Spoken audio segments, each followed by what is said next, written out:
So I live in New York now, and I was living in Chicago making a very little money, and people are like, how did you move to New York making $12,000 a year? And I'm like, here's what happened.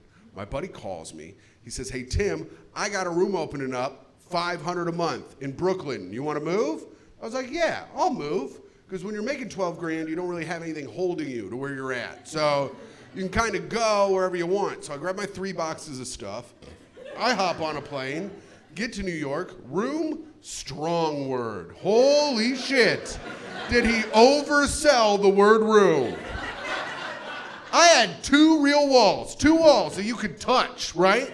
2 walls that you could touch. You want to guess what the other 2 walls were? Doors? Oh, what a dream. What a dream. What a dream it would be to be doors. That would have just been a room, but yeah. You said sheets? Good call, you were right. They were blankets. I was a 33-year-old man living in a motherfucking blanket fort. I lived in a blanket fort at 33.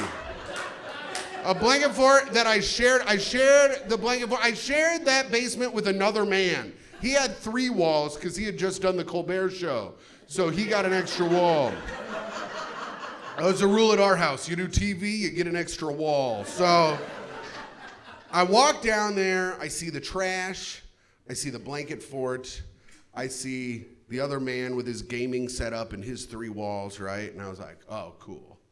I'm just not gonna fuck this year. I just won't fuck. Just not gonna fuck. Because I don't have the kind of energy where women feel comfortable bringing me home, you know? Because I drink a lot. I black out and I am fucking chatty. Holy shit, do I love to chat.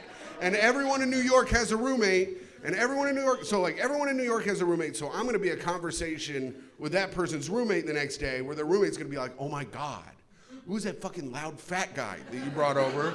And I'm like, well, my name's Tim, I'm still here, it's nice to meet you. Your first impressions are incredible.